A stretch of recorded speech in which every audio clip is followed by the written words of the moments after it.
Welcome. Hello. Thank you all. Good morning, and thank you for joining the Meltdowns and Tantrums sessions, how to help parents support emotional regulation in toddlers who may have autism. Wonderful. I tend to walk when I talk, so I didn't want to be outside the range of the microphone. Thank you, everyone, for coming today. I will start by introducing myself so you know who I am and what my background is, how I'm coming to this very important topic that I'm sure we all have a lot of experience with and thoughts on. I am a clinical psychologist by training. I'm a licensed psychologist here in the state. I have training in autism, but also in broader early childhood mental health, and I really integrate those two. As my introduction mentioned, I'm a professor in our Department of Psychology at USC. I just started a year and a half ago. I also have a joint appointment in special education. And my research is on leveraging what's called implementation science to take what we know about evidence-based strategies and programs that help children, especially children and parents, in their early social emotional development. And how empirically do we best take those programs and really integrate them into systems and community settings? And that might be by adapting them, right? Because what we come up with in our ivory tower is often not actually as feasible or really as helpful in the moment, or may not be helpful for every child or every family. So that is my research background, and that is the perspective I take when coming to this topic. So I have started to really focus on emotion regulation, both in toddlers and young children who are autistic, but also all young toddlers and children. Okay, well, there was my topics or title slide. And so I would first like to start with a brief, I'd like to know who I'm talking to. You know who you're talking to now a little bit. I would love to know whether you are a parent of children, just a parent or a caregiver, a primary caregiver. Would you raise your hand? Wonderful. And one thing I forgot to say is that I am not a parent yet. And so even if I were a parent, I would take a very careful approach when working clinically with families or training, because those parents and caregivers are the experts on their children, and they have that expertise. Please raise your hand if you are a professional currently working directly with children. Okay, great. And will you keep your hand up if you work with children birth to 3, whether in BabyNet or in a different setting? Wonderful.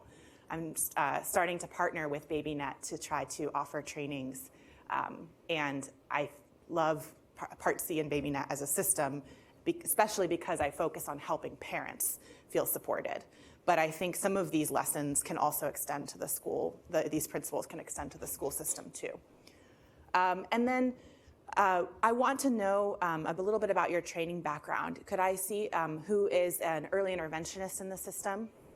Wonderful. Could I see who's an OT, a PT, or an SLP with that credential? Okay, great.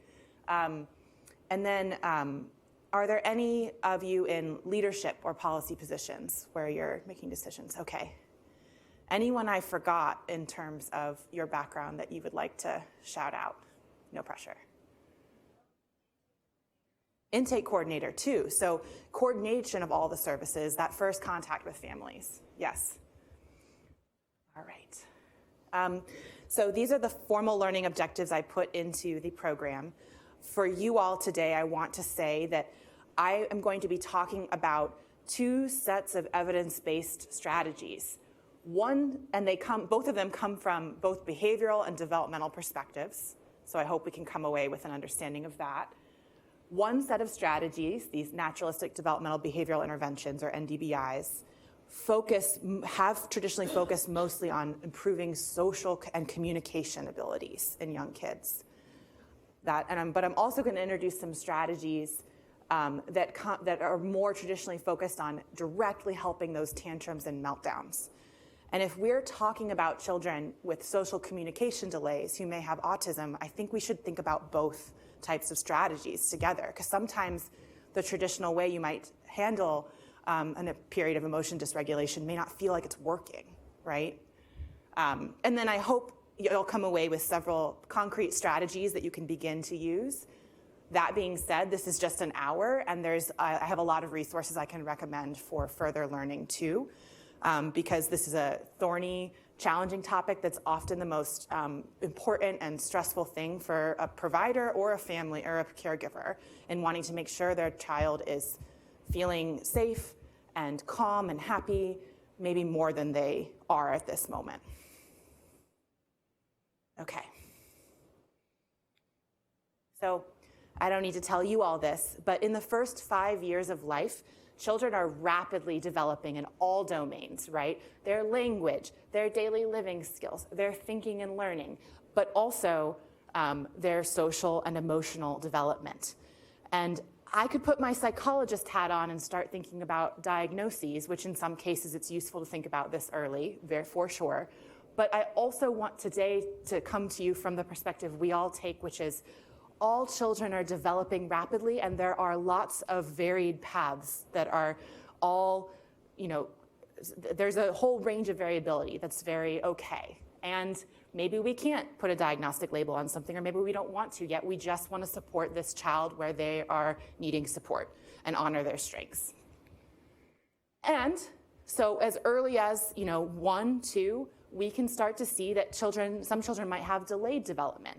That doesn't necessarily mean that they will end up with a more of a formal categorization in school or not.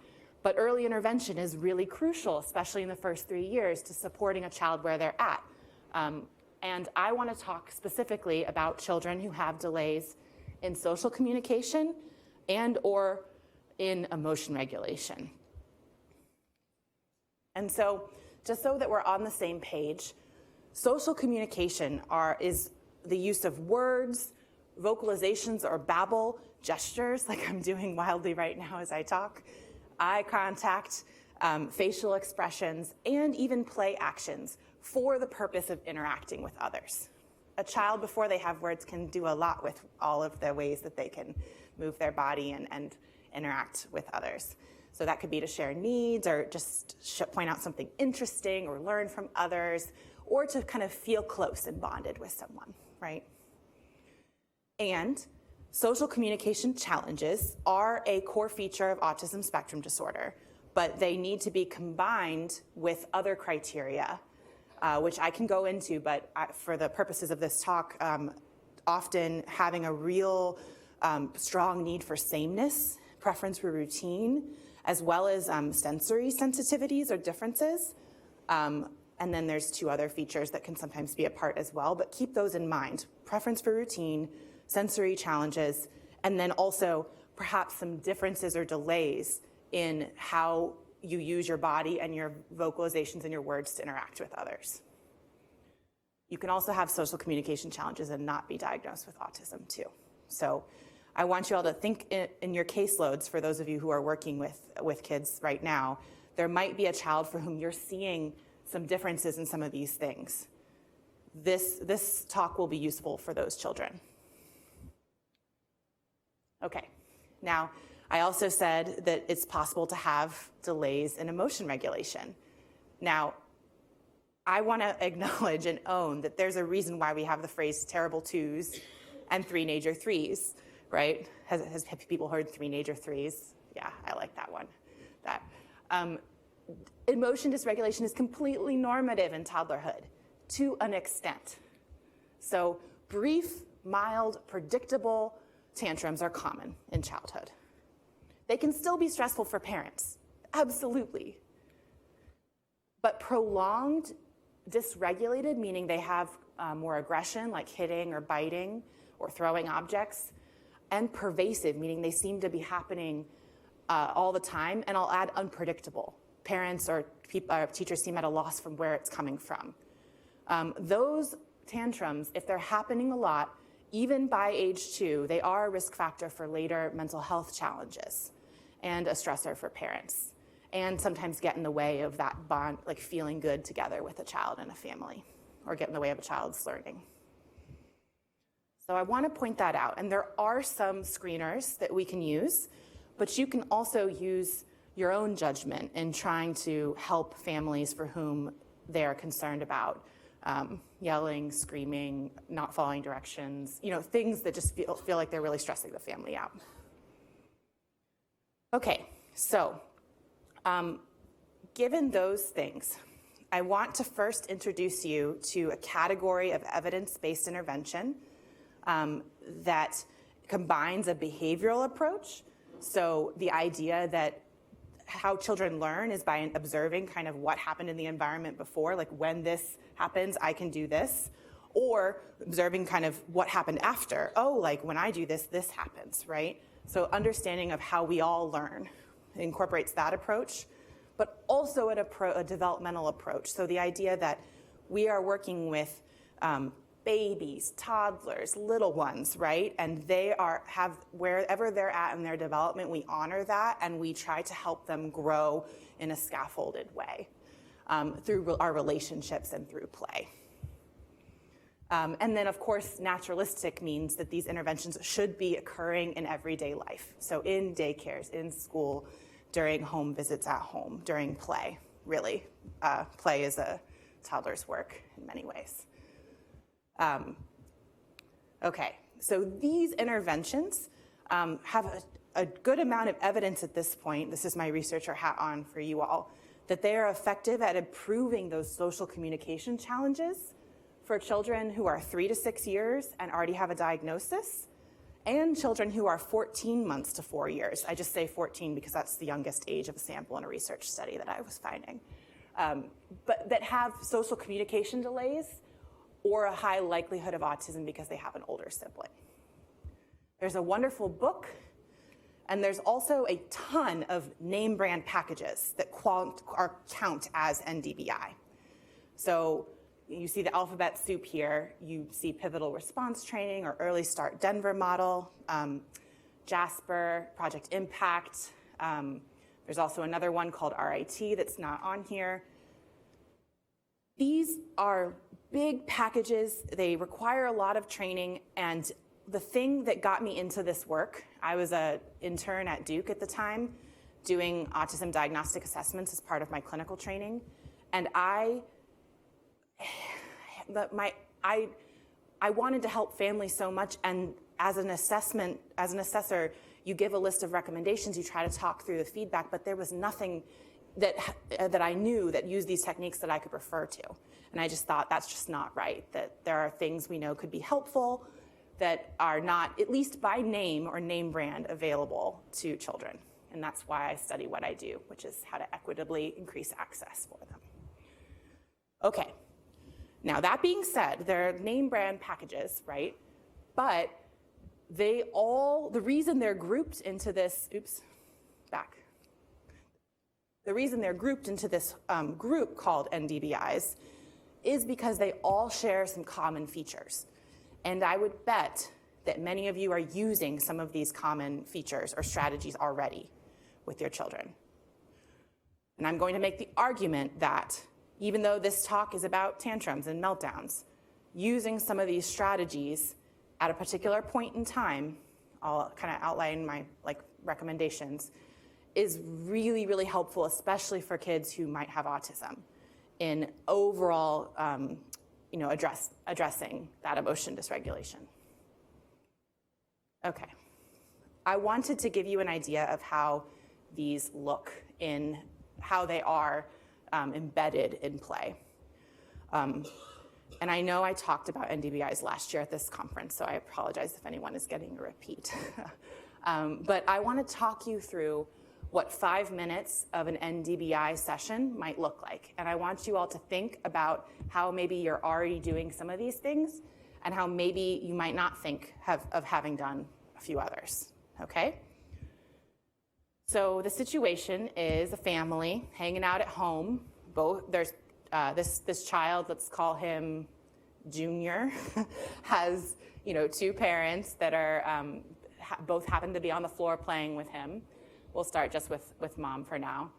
And they have some toys out already that Junior has oriented towards. He seems interested in, and that's a really key first setting. What is the child interested in at that moment? So they're playing with this ring toss game, you can see here. So perhaps Junior's mom knows that he has some language delays, right? So she's like, okay, maybe there's a way that I can set up a situation. That's the antecedent in this behavioral chain, right, that I'll talk a little bit about. So what's happening first? Maybe there's a way to set up a situation to ask, kind of to see if he can practice with me a language skill. So she takes up both the rings, there's two of them, and she holds it up and she says, again, or she says, because maybe she wants him to say again or go, or she holds him up and says, ring, like if she wants him to practice, maybe he has that word or is almost having an approximation of that word. And then Junior does either try to approximate ring or say go, let's go with ring. And that's we just set up a situation for him to show that skill and to practice that word. Then the thing that happens after that might increase the likelihood that he will use more words in play are two things. There's praise, awesome, yay. But crucially, he also gets the ring and gets to keep playing with the thing that's interesting to him in that moment. So the return to his own play serves as what's called reinforcement of him saying that word, the ring. Okay, now they keep playing for a few minutes. That was effort for Junior, and we want to wait for a second. He keeps playing. And then Junior's mom realizes, he also has a goal to try to be a little bit more back and forth in his play, or have a little more reciprocity.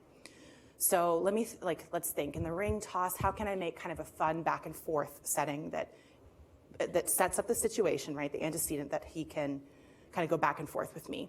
So maybe she knows that he thinks it's funny when she wears hats that aren't hats. So she takes the ring at a certain point and she goes, boop, and then goes on his head, boop, and then pauses. And then maybe he's not quite getting it at first, so she might kind of help him boop his own head and praise. And then they go back and forth for a few times in that boop, right? Because it's a fun game now. We boop on his head, we boop on mom's head. And then the response for that is again, whoa, that was fun, woo! And then we go back to playing the way Junior might want to play, even if that's stacking the rings or kind of on his own.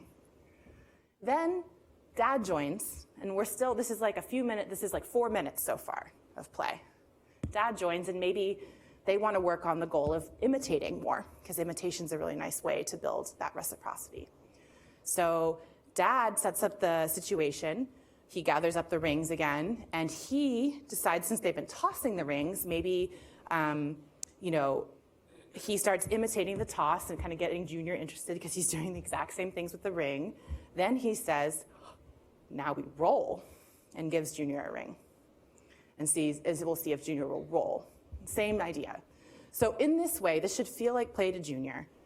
And we've technically had concrete learning opportunities for around three different goals.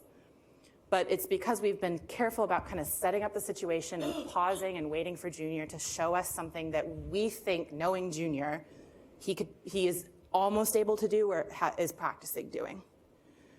So how familiar does this sound in terms of your daily practice? I'm seeing some nods. And any differences that you can think of? Maybe a few. I didn't name all the specific principles I just used, but what I'm hoping you'll see is that this is the core of NDBIs, and there's some additional structure you can use. There's some more support, but it should feel like play, and it should hopefully align with your current practice in many ways. Now, note that I put these goals here are all related to social communication. None of this is about tantrums or meltdowns yet. So how do we use NDBI strategies to play with children who are struggling with meltdowns or tantrums?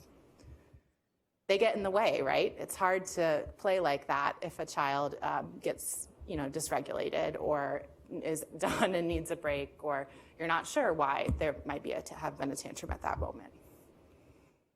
Okay, so first, I'm doing some qualitative research. I'm interviewing families around what the words mean to them. What do we mean by tantrum, meltdown? There's also terms like challenging behavior, emotion dysregulation. They have different connotations to different people. But what do we mean by tantrum and meltdown?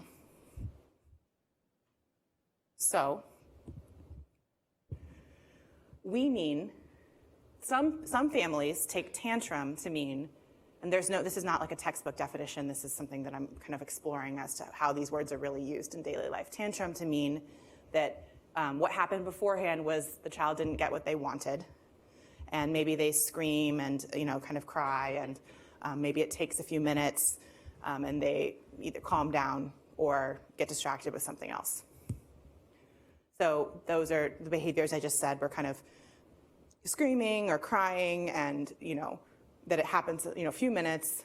Whereas a meltdown, again, not a scientific textbook definition, we're exploring how these words are being used, is often used by parents and family members of autistic individuals, but also you might be using it for a little child for whom you can just see that it wasn't the thing that happened before, or the antecedent isn't not getting what they want, but it either comes out of nowhere, or you can just tell they're tired, you can just tell they're done.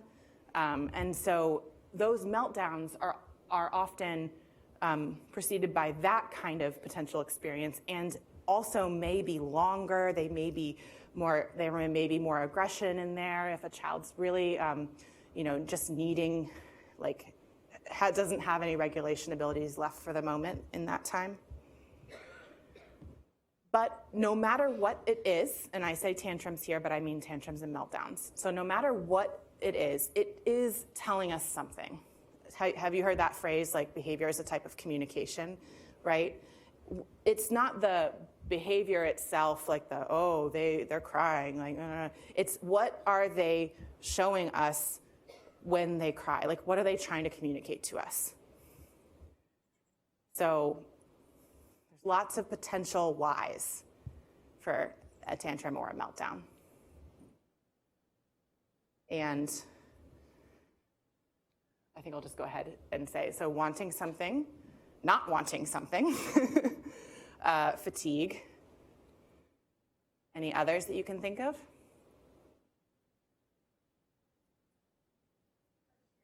Frustration, yeah. And that could be unrelated to wanting or not wanting something. It could be that something doesn't work,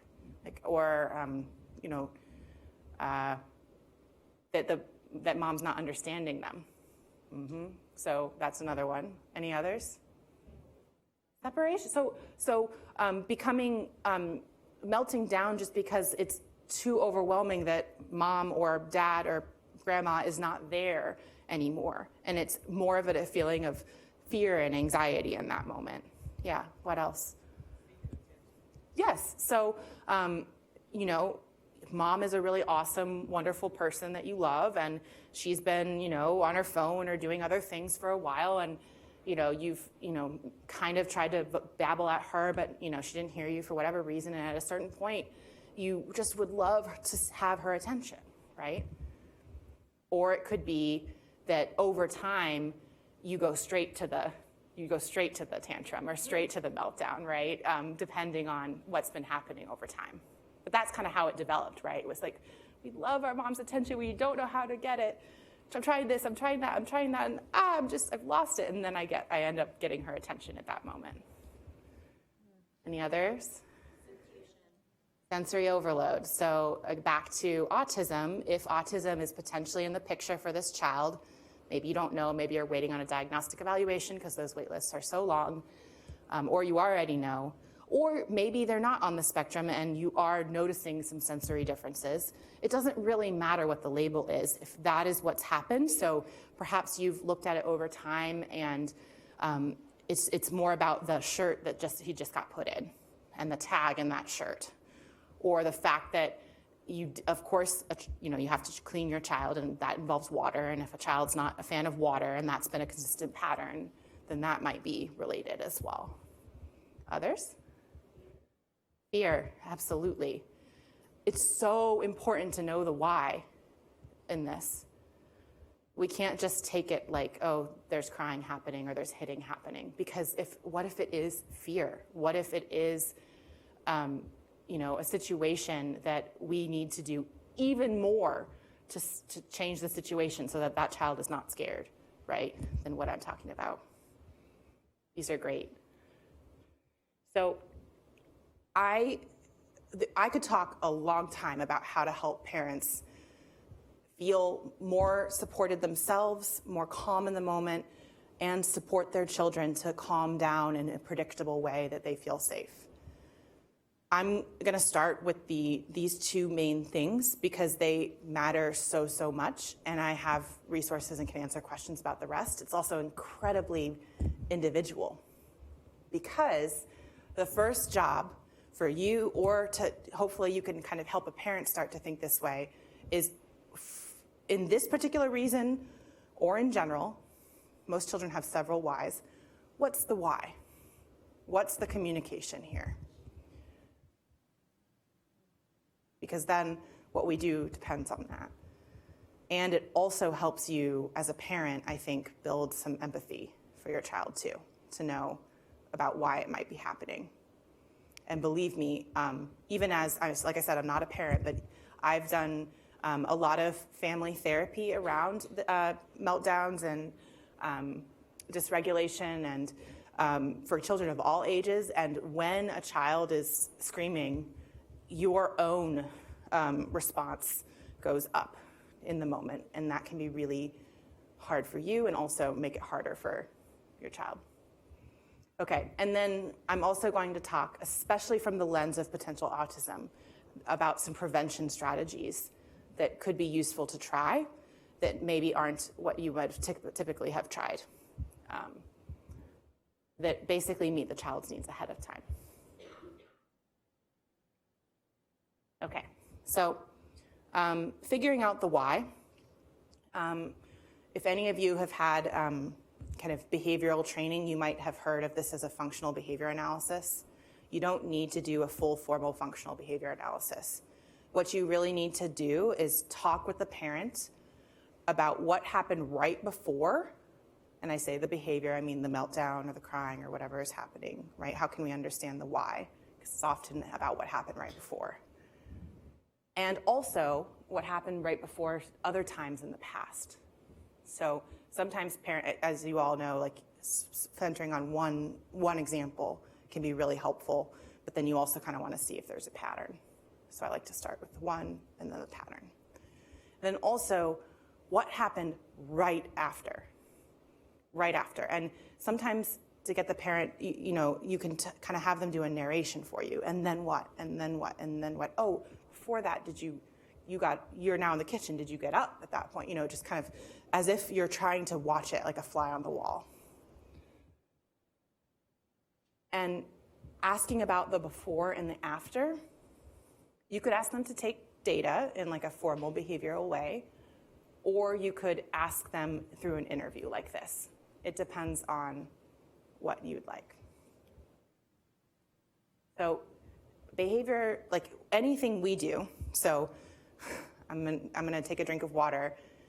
I'm doing this because of what happened right before, which was that I noticed that I hit my microphone, that I noticed that I was thirsty, right? And I'll probably take a drink of water later because that felt really nice, and now I don't feel quite as thirsty in my throat. So thinking about the before and the after helps us get at the why. And that's because this is part of how we learn. You saw me go through little ABC sequences in the context of play with Junior and his rings. And knowing what happens before and after, the C meaning just what happens after, not punishment or anything like that, helps us know what to do that might prevent the tantrum or meltdown in the future. Because the next step would be to teach children another way to meet that why, or a skill to meet that need over time with patience. Now, none of this is a magic bullet. I hate to tell you. So for example, it's snack time. That's the setting. This is at like a child care or a daycare.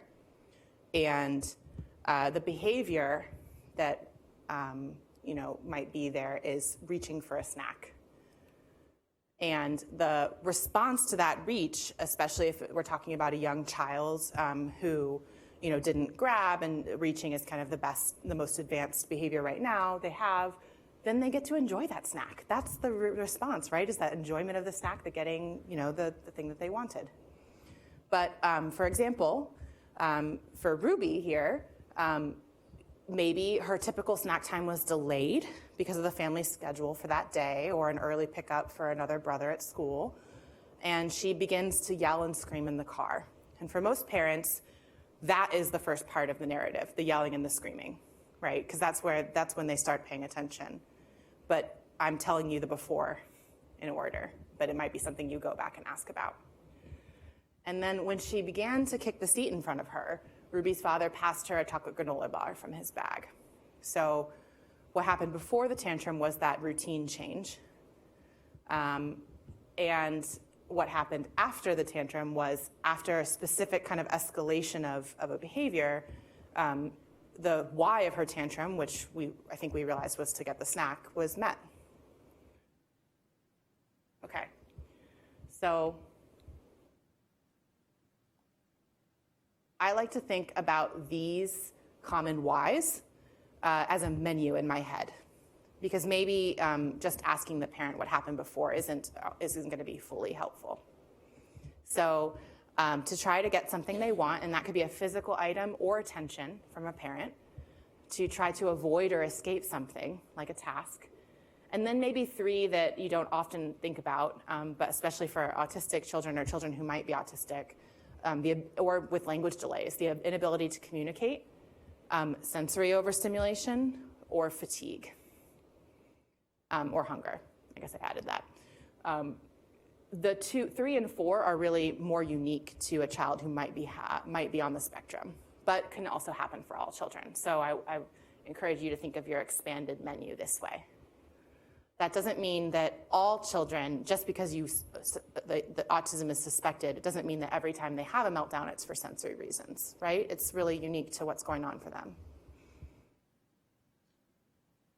Okay, so that was meeting the why, which is really half or a third, let's say, of the struggle. And getting the parent on the same page with you, making sure they agree, because maybe they don't agree, and that's important, right? And that maybe means you're not getting the full picture, or that you need to align and build more rapport. Part 2 is, how can we prevent the tantrum? Ideally, we can try to meet the child's why by encouraging them to show us a way to show us a skill or a behavior that is less disruptive or scary, or more adaptive. And that sometimes works, doesn't always work, because we can't always, children can't always get what they want every situation, right? There is some of that over time. We can, especially for potential autism, try to increase predictability. It's often that a routine is different, in what I'm learning when I talk with families about common things that happened before. And then planning ahead for likely tantrum times. And then getting back to the NDBIs, that idea of naturalistic play, because outside of the tantrums, one of the best prevention strategies is to give what's called special time, or just one-on-one positive play outside of the tantrums, unrelated to the tantrums. Always happens. And for children with social communication delays, using NDBI strategies is a perfect way to do that.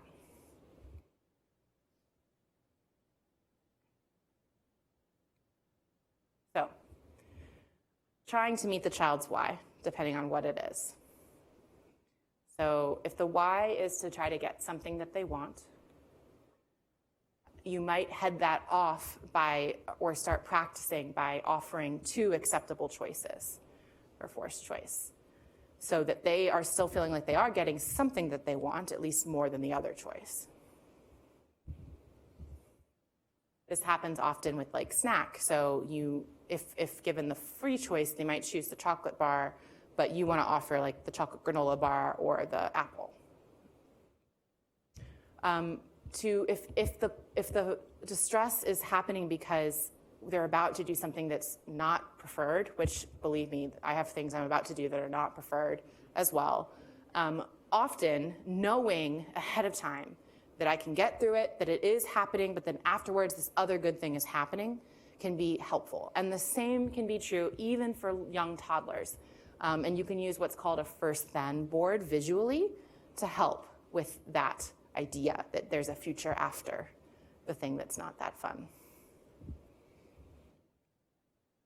So if it's about an inability to communicate, you help parents become more of a mind reader around, okay, well, how are they using their gestures, or what are they looking at when they're crying? And if you can give that thing, you can model or narrate to them, oh, you're looking at that. I think you might want that, and then give it. Or you can model a gesture or a reach, and that can be giving them a tool they can use to communicate while they're waiting for more skills. So sensory overstimulation, this is about knowing the child and knowing what is hard for them and what isn't. And as much as you can try to accommodate and avoid some of the sensory experiences that are not preferred if they can be avoided, right? Like you could cut tags out of clothes, and that's definitely, most clothes don't have those tags anymore actually, because we all find them annoying. You can also offer breaks after activities you know are overwhelming, or reduce the time with them. And then fatigue or hunger, keeping a regular nap and snack time maybe is, I know that parents might look at you and roll their eyes if they talk about a meltdown their child's having, and you say, oh, let's make a regular snack time. There's some connective pieces there you have to do, but in the long run, that actually might be the thing that makes the difference. And it's about kind of building that connection. And then I'm gonna also honor what has been said about separation and fear. So if that is the why, then that is something that we need to help make a child feel safe before. And perhaps we still want them to be able to separate for daycare or school, but we start small and we build up, and we make sure that a child also has, for all of this, but especially if it's separation or fear, also has a lot of one-on-one positive time with their caregiver or with people that they love and enjoy. Okay, so predictability, I already talked about this, but this can be achieved using first then. This can be achieved using a visual schedule. This happens, then this, then this. It does not need to be fancy. These are picture cards that are often used in more advanced picture communication exchange like PECs, but you can make a simplified version for any child, including one who may not be on the spectrum. I would note that ahead of time, transitions are difficult, so even giving warnings or showing a visual timer, that can be really helpful. Even for young kids who may not fully understand it, at least if you're talking about it in a head, that can be very important.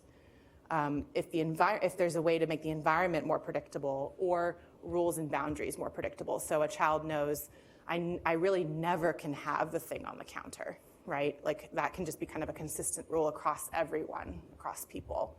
That can be even more important for autistic young kids. And then of course, change is gonna happen, right, for everyone.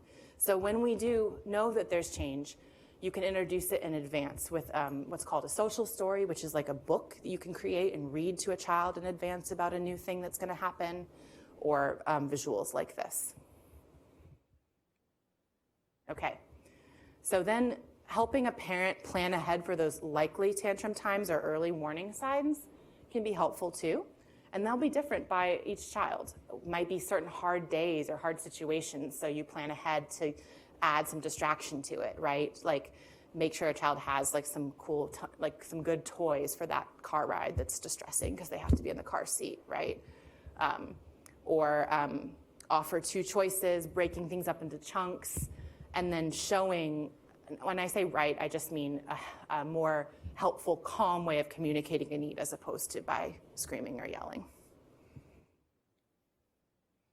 Okay, and then, so after part one, which was figuring out the why, part two being prevention, which is even more important for autistic kids, but again, might be hard for a parent when they're coming to you with an emergent meltdown. Another fourth thing is to give kind of that special one-on-one playtime. And sometimes for kids, play with another person doesn't feel very special or good, which is where NDBI strategies come in. So those strategies are here. These are the ones that are common across all the name brand interventions that I talked about. And the first four, the first 5 and 6, the first 6 out of 8 are all things you can do kind of every day, day to day. The 7 and 8 are ways you can start to teach more social communication skills. If we're gonna use special time and fun playtime just to build that bond between a child and their caregiver so that when the tantrums come around, or if the tantrums come around, that the boundaries you have to place can be more helpful, then you only really need the first 6. I'm going to show you a few of these. So some reactions to that. Which setting? Both are great. Other settings are great too. Which one might be easier for you or a parent to follow what the child's lead is in play? On the right. And that's because there's just a lot of things, a lot of exciting things, but a child's attention might be distracted and then you're running around trying to follow their lead too. So you can set yourself up for success in that way. Imitating the child. Now, I'm about to, in collaboration with BabyNet, I'm gonna offer trainings in an NDBI that's all about imitating that you can use this spring. And it is amazing, especially for children who may not already be orienting to their play partner and incorporating them in things and looking at them, that if you imitate for a little bit of time, you get surprising amounts of social engagement during that time, even if it makes you feel a little silly doing it. And an added benefit is that imitation is what's called a pivotal skill, which means if we're connecting during imitating each other, then that's a time that other learning can happen too. So other learning can occur beyond that. And then being face-to-face and on the child's level can be hard sometimes. I'm sure you all are all excellent at it. But especially when you're wanting your child to enjoy an interaction with you, your attention is this spotlight, and sometimes you have to aim it a little bit more carefully. And you might need to kind of go and position yourself next to the child in a way that maybe you wouldn't if the child doesn't have those social communication delays.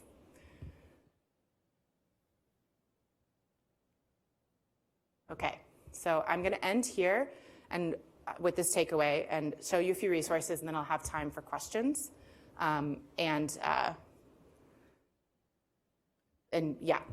okay. So I would say this was my goal for this hour, was the most important steps to handling meltdowns, especially for toddlers who might have autism, but for all toddlers, is first to figure out the why, what they're communicating, because that increases empathy. It might help you and a parent stay more calm in those situations, which is really nice modeling for a child who's feeling like they've had it with the day or they've had it with the time. And it also determines what you do next. So it's really not a step to skip. And then trying the strategies of trying to meet the child's why in a different, more adaptive way.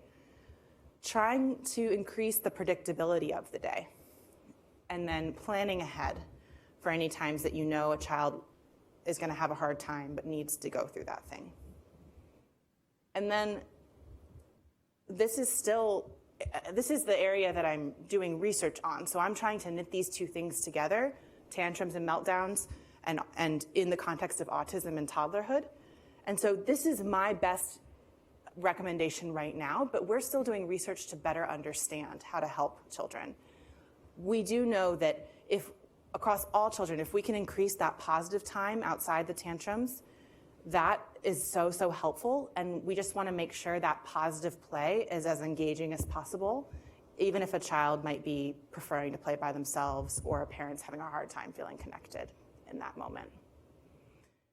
And like I said, tantrums and meltdowns and those kinds of things are normative at this age too. And so having compassion for a child, helping a parent feel like they have some tools to do some prevention, to do some bonding, even if they're not feeling like they're doing it perfectly, like there's not going to be an end to the meltdowns and an end to the tantrums. It's going to be a reduction and maybe feeling a little more competent with it.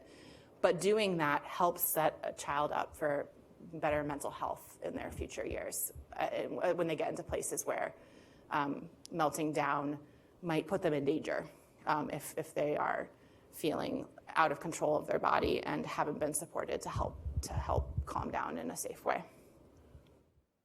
Okay, so these are all on the slides, but there's some researchy resources if you're interested in NDBIs. And a video-based website that I like. There's also a whole video-based set of trainings around some of the strategies for tantrums and meltdowns that aren't unique to autism. I really love this resource, so I just, you can go to it. It's by Vanderbilt. You can create a free profile, so could a parent. And they have lots of different resources. You could go to the early intervention site, and you can start to understand and go through with more examples, kind of understanding those ABCs or the why of behavior. And then I want to plug, I am part, at the USC, I'm part of a Carolina Autism and Neurodevelopmental Research Center. And I study emotion regulation in autism and early development, but I also study how to best train and adapt these strategies in ways that would actually feel like you could use them and they feel useful to you in your practice. But there are other researchers too, and we study children, birth through, I think our oldest study right now is 7 or 8, but I could be wrong. Their families and providers and you all, like your experiences and your thoughts about what's happening in reality really matter to us. And then right now, I have 2 studies going on. I'm having parents and their toddlers come in to help us understand more about those tantrums and meltdowns, what they look like at home and what they look like with me. So if any of you have families, there's a diagnostic evaluation that's part of the study if you have concern about autism. And then this is coming soon. You might have seen a save the date, but if any of you are BabyNet providers, I'm doing 4 trainings in reciprocal imitation teaching, which is one of those small NDBIs that can really, really help foster social communication skills more broadly. And then please email me if you have thoughts. If you were like, Sarah, that talk was completely off, like we already know all those things, like this is not what we need to hear, or you don't know what it's like in this setting. I want to hear that because I want to make sure that what we're trying to work on is actually going to be useful. And I want to hear any and all feedback. It's actually part of my research is to talk with any and all of you. Or if I'm missing the point for some of the children or anything like that. So I'll end there and take questions. And I'll just put in a quick plug. We've got, again, the microphones down here, and we've got about 9 minutes for questions. So if you do have any, we have time for a few. Are you coming down for a question, ma'am? Or are you headed? Okay. Oh. Oh, goodness. I was only asking because I was going to ask a question if nobody else was already coming down. One of the things that strikes me about the list of 8 is that those first 6 are often understood by parents and or educators who have engaged in this as that positive serve and return that builds brain resilience generally. Yes. And I was just wondering how much one of the pieces that we've also seen often in the in the early learning sector, as we get, I'm a policy wonk, I'm sorry, as we focus on things like preschool and universal preschool, oftentimes policymakers are thinking about that in terms of like kindergarten earlier, which is not necessarily, and kindergarten is first grade earlier, which is not necessarily in their minds thinking about positive reciprocal face-to-face interactions with safe and familiar adults. And you also run into on the safe and familiar adult piece, the challenges of turnover in the early care sector. Mm-hmm. What are you seeing in terms of ways that practitioners are able to sort of combat that erosion of positive playtime with little people? Very good question. I do think one thing that helps, whether you're a parent or a provider, in an early childhood setting, is to think about play as any little moment. So, you don't need to sit down for an hour and play, but if you're thinking about ways to be playful with daily routines like snack time, bath time, bedtime, that's already some nice connective play in there. Same thing with a daycare provider, those parts of the routine. And then if you're thinking about, I think also we need to do a better job communicating to those who structure, how our services look, about how important play is that's the context for all learning. And what we're doing may look like play to other people, and it is, but it's intentional play, setting up certain situations to practice social communication skills. And there's a real careful sequence of how can I set up to help a child show me a skill, and how can I praise and help that child feel good about practicing that skill. There's a real behavioral sequence in play. So I think there's the practical of how do you embed it in small little moments, and then there's also just let's argue for play as that's where learning happens in birth to 5, and beyond too, still.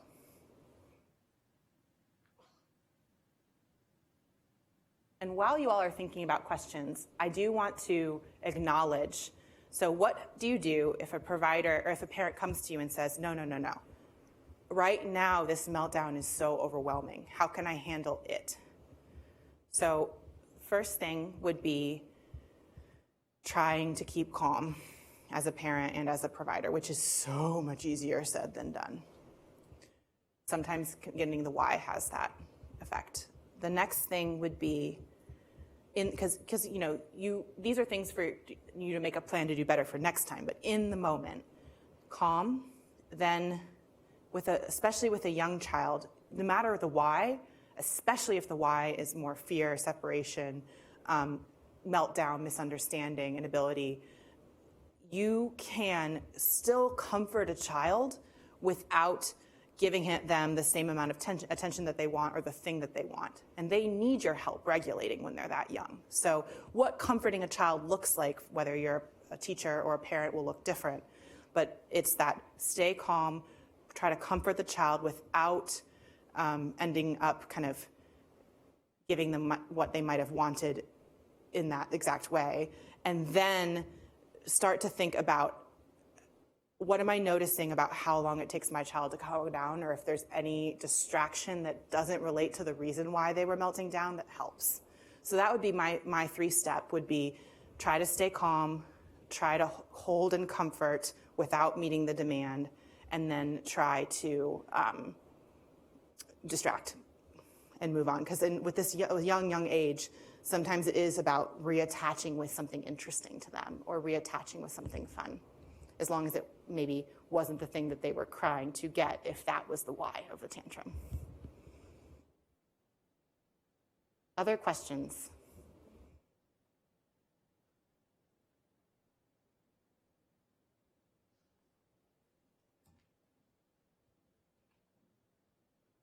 Hi. I'm an EI, so I work with my kids, and a lot of them are with a lot of different people throughout the day, like parents and grandparents, daycare, and so on. Sure. And some people I think are easier to get on board with the strategies that we use. Absolutely. But some people are a little bit more resistant and are like, no, I don't want to do that. How do you get those people on board? Yeah. So I don't know how many of you, the ones that are EIs, realize that when you took that job, what you're mostly working with a parent and trying to help them help their child. And that looks sometimes like exploring. What I would recommend is, and what I do is slowing down, trying to listen and say, tell me more about what you're thinking about this situation or what you're thinking about that suggestion. I absolutely want to hear it because these things don't always work for everyone. And acknowledging that to start with really helps put you and the parent on more of a part, like to C. James's point, on more of a partnership with the parent. And that involves listening and hearing them out about why they're not feeling it. Because you also don't know, there could be a lot of reasons. So for example, if, in the field, there used to be more of an emphasis on like hands-on with children, right? And so if a parent's actually really hesitant to endorse anything that's hands-on with their child, and you don't know that the reason is because, this child has either been abused in the past or doesn't have the same boundaries, and that parent really wants to respect that child's bodily autonomy maybe even more than we would have before. That's something to know. You just never know what might be behind it. So I think taking the time and listening, and either then honoring and finding an alternate way to meet the same, get the same point, or over time trying to explain what you're thinking about in different ways that actually align with the parent's goals. It's a really common thing, though. And that's why I'm so glad to have, I can't imagine coming in and coming out and you can't really solve these challenges in one session because you do need to build that relationship. You do need to learn over time how these things have worked or not worked, what this parent thinks about these things or not, and really honor that. So we're coming up on time now. I just wanted to thank Dr. Edmunds for all that you're doing and for sharing the expertise with us today.